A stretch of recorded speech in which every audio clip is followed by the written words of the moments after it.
So my family consists of my dad, mom, my two sisters, and my two brothers. I'm a nearly adult male, the oldest. My dad was estranged from his dad since he was my age. His mom died when he was 10, so we never knew Grandma either. My dad was open about the fact that Grandpa wasn't a very nice man and all kinds of stuff, but he never went into details. I know he really did a number on Dad because I still sometimes see Dad look ashamed if he spills something or makes a mistake. I also know he tries to hold back whenever he cries and looks downright disgusted with himself for crying. 3 years ago, his dad reached out, and my mom and sister, Teen, were so excited and welcomed him into the family. Dad said no way. He and Mom fought a lot about it. My siblings all told Dad that they had a right to know our grandfather and he should love his dad. I was dragged along at first, and I stopped going. Dad refuses to have any part in it, and he and Mom fight because he tells her his father's never going to step foot inside our house, and if he does, then Dad will leave and never come back. So Mom takes my siblings to see him. Christmas was a huge darn fight last year because they decided to spend it with this dude, and my dad refused to go, and so did I. My siblings started crying to Dad's face, saying they wanted Christmas with him. Mom was calling him selfish. She tried to do the whole, I'm your mother, and you listen to me, and Dad told her he's my father, and I could stay with him if I wanted to. They're still sour about it, but then Dad took me out for his birthday and didn't come home until late because he found out they were planning to take him out to meet with his father.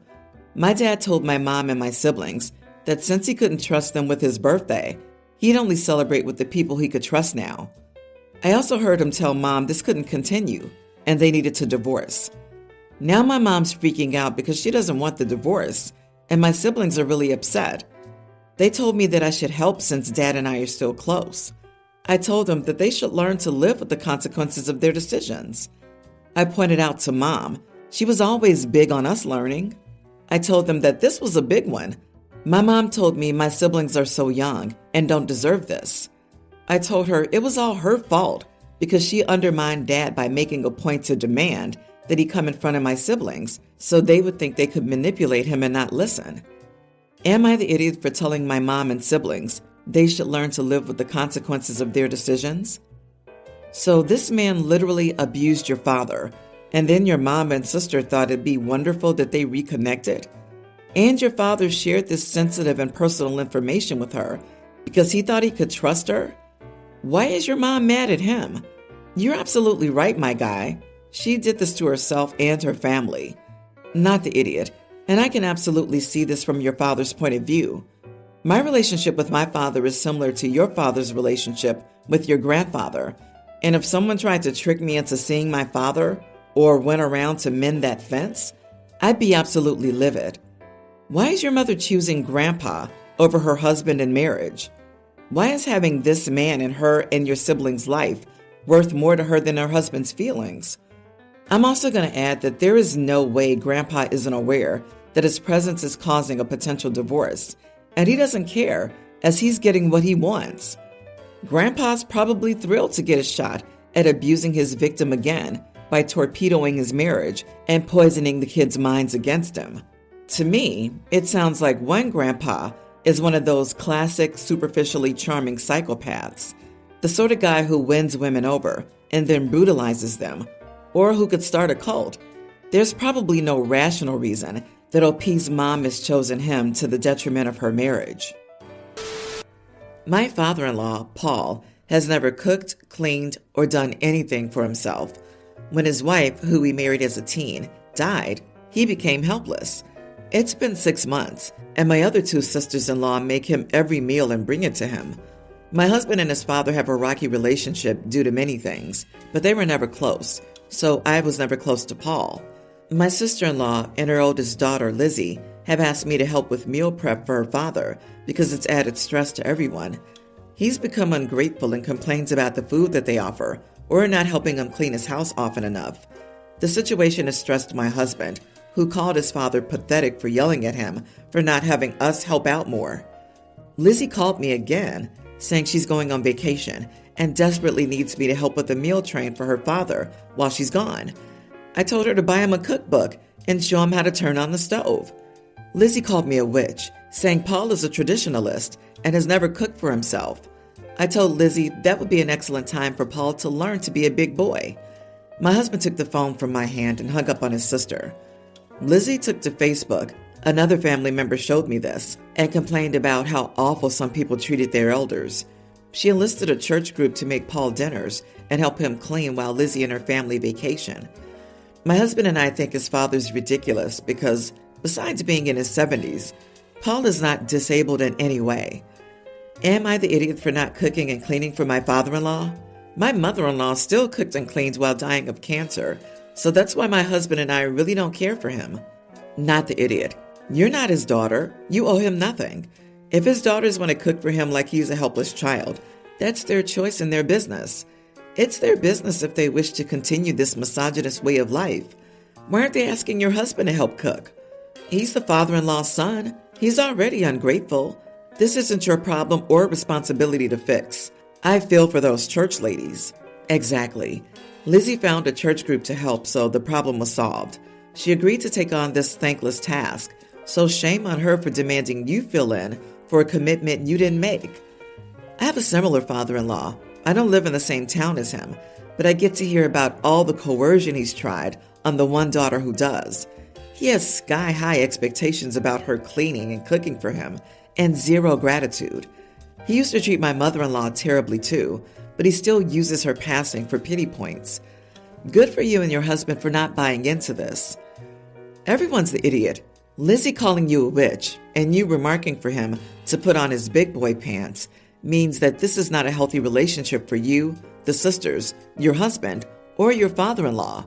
When you're at the point of feeling okay to interact like this, the relationship is over. Stop engaging if you can't help, or pay for a meal service. He'll have to work a microwave or drop the rope, but just stop engaging in this if the 5 of you can't come up with a plan. So here are some quick facts. I, 30 female, have a brother, 33. He and his husband, 34, are adopting 2 babies from 2 different women. My brother makes about $95K and his husband makes about $80K. Both are teachers in high-paying districts.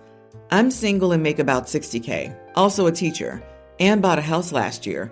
I do not get paid over the summer, and I'm in 2 weddings coming up, which also takes a lot of money. My brother and his husband are understandably very excited and want to have a baby shower to help get stuff for possibly 2 babies. One baby's due September 26th, and the other's due October 15th. Here's where things get a bit dicey. They, mostly my brother, want to have a big fancy baby shower with possibly 100 guests or more. He said it would be like a mini wedding, and even got into a fight with his mother-in-law about the venue cost and expecting them to shell out money for it. She called him spoiled and he got very offended. Of course, I want to help as much as I can. I offered to make the invitations and help organize stuff, but as I talked with my brother, I realized how much he expects me and his sister-in-law, 31, to contribute, since all the parents and themselves are paying over $6,500 for the venue, food, and drink. From what I understand, he mentioned we would cover decorations, centerpieces, favor, setting up, and doing the seating chart, which is reasonable. But then he started to mention many bottles of champagne for each person as a favor, a photo booth, and other extras like that, on top of a gift. I was told I could get the other crib or bassinet, since sister-in-law's getting one for about $350. When I said all of that is a lot of money, he said, just be glad I'm not asking you to contribute to paying for the venue like I was going to originally do. Of course, I want to spoil my nieces and help as much as I can, and maybe they just expect me to put out all this money without asking. I've also always been the money-conscious one, and even helped bail my brother out of credit card debt a few years ago. It was just $3K, and he did eventually pay me back. So am I the idiot? Also, how much do siblings generally contribute to a baby shower? Not the idiot. No, no, no. Your brother having children is not your financial burden, and a big fancy baby shower like this is ridiculous. It's a baby shower, not a wedding. He's using you all to throw himself a big lavish party, and it sounds like the family's all crumbled to his whim. You need to put in boundaries and explain what you're willing to spend, and nothing more. His mother-in-law's right. He's acting like a spoiled brat. We can all spend thousands on stupid stuff, but as long as it's our money, it's okay. Wanting others to spend their money on it is selfish and shows how little they value you and your time. This is not a baby shower. This is not about either daughter. This is a daddy shower because it sounds like daddy wants a fabulous, glamorous shower with him at the center. Tell him to cut his coat to suit his cloth. Update. Wow, first off, thank you all so much for your responses. I honestly felt like such a bad sister with all this, but I'm feeling so much better now. I had a conversation with my brother about setting my firm budget and what he can expect from me, and I explained my situation. He was actually very understanding and apologized for any anxiety he caused me. Hopefully he continues to be understanding. Thank you all so much. I'm a 32-year-old male. My friend is Damien, a 33 male. Context to argument. Damien has always struggled with women, but he started dating his first girlfriend, early 20s female, recently. They're already having problems, and they're not even a couple of months in. The latest of which was when he asked her to rate his looks. Last Sunday, at a dinner with the friendship group, Damien ranted that she only rated him a 7. It infuriated him that he wasn't perfect in her eyes. He then surmised that she was only with him for his money. For context, Damien's a lawyer. Though he works at a top-tier law firm in my country, he's a mediocre lawyer at best. His salary would be at most 150,000 Australian dollars. Having studied and worked with him in the past, I doubt he'd ever amount to more. His salary is a decent earning, of course, but it's not the target of gold diggers' money by a long shot. Fellow Australians will tell you, you'd still struggle to get a house in a half-decent suburb on that salary. And frankly, rating his appearance, a pre-tween, is generous. I told Damien as much. Paraphrased, I said something to the effect of, a pre-tween is complimentary, mate. It means well above average. Take the compliment and just be happy. And on your salary, you can't even afford to have your girlfriend be a stay-at-home wife, let alone a gold digger. Relax, if your girlfriend wanted to gold dig, she'd try her luck with someone who makes a lot more money. I was expecting a fight, but instead, Damien just went quiet and didn't say a word for about 15 minutes before abruptly leaving the dinner early. Good riddance.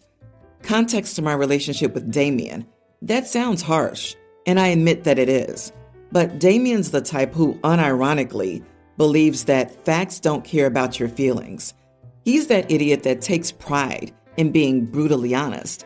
So I thought he could taste some of his own medicine.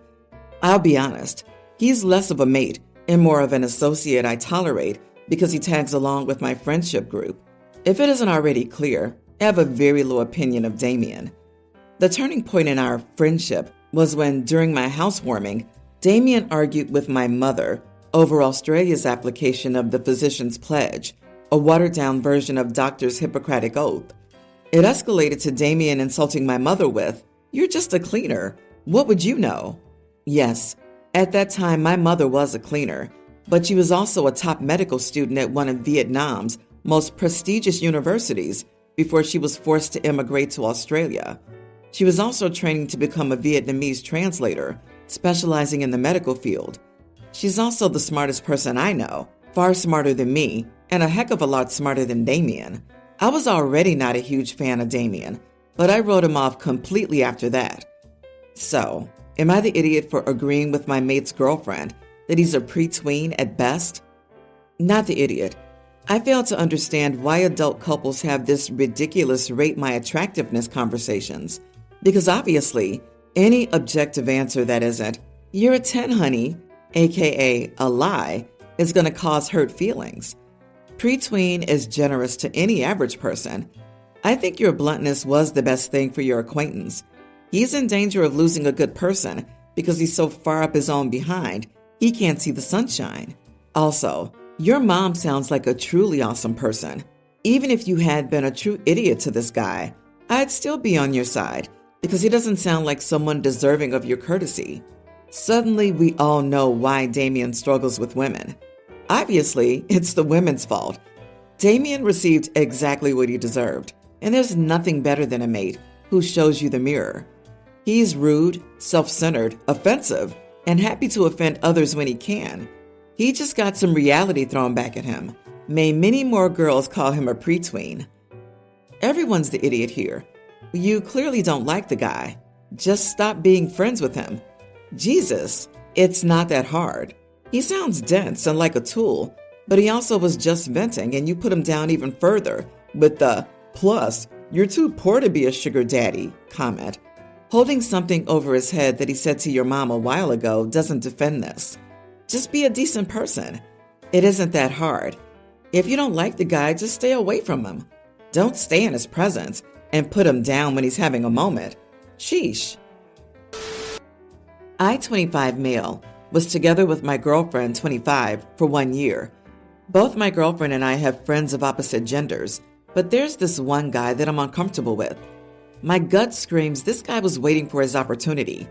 Everything he did, the way he acted, just screamed satellite guy to me. We had previous discussions about him before, and my ex-girlfriend just said, "He's always like that." Fast forward to last week. My ex-girlfriend told me they wanted to go to a festival event together with this guy. There's a band that they both like, and they would want to go see them and have fun in a different city. I told her I was uncomfortable with her going to a festival with this guy. Plus, most people rent tents during this festival and stay together in one. She said she would go there regardless, as it's just a friend and they want to see the band live. I wanted to propose going together with them, but I wasn't available at that time. I told her that I was extremely uncomfortable with her going to the festival with this guy.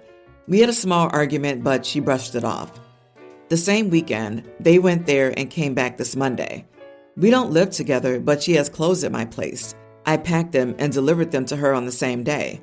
I also told her I broke up with her and wished her the best of luck. What happened afterward was not pretty. There was a lot of screaming and crying from her side. She asked why I was breaking up with her now, and should have told her I would break up with her if she went with the guy. I told her it's not healthy to give ultimatums in a relationship. I just stated my boundaries and how uncomfortable I was with her going to the festival with this guy. In the end, she breached the boundary, and I decided to break up with her. That's all there is. I blocked her everywhere, but she's still trying to reach out to me through different phone numbers and texting me nothing happened between them there. I didn't even imply something happened there, but okay. Am I the idiot? Not the idiot. You handled that correctly. You didn't give her any or else or ultimatums. You told her you were unhappy with the decision, but didn't try to force her to do what you wanted. She chose to do something she knew would be upsetting to you and detrimental to your relationship. You handled this in the best possible way. I do not believe that the ex-girlfriend can be this ignorant of the fact that this friend wants to be a lot more than friendship. Totally inappropriate place for someone in a relationship to put themselves in. At best, it's a very bad look. Not to mention encouraging an enemy of your relationship to keep on attacking it. I used to be this girl. I have a lot of male friends, and I used to dig my feet in about my boyfriends being uncomfortable with that. I felt so justified that they couldn't tell me who to be friends with. I've changed my mind on this one and would like to think that we're all constantly evolving and hopefully becoming better people, because I realized I was telling my boyfriends that these friends mattered more than them, not with my words, but with my actions. Nobody ever dumped me, but had that happened, I bet back then I would have gone down kicking and screaming, but it would have been what I deserved. Good job, OP. Boundaries are important.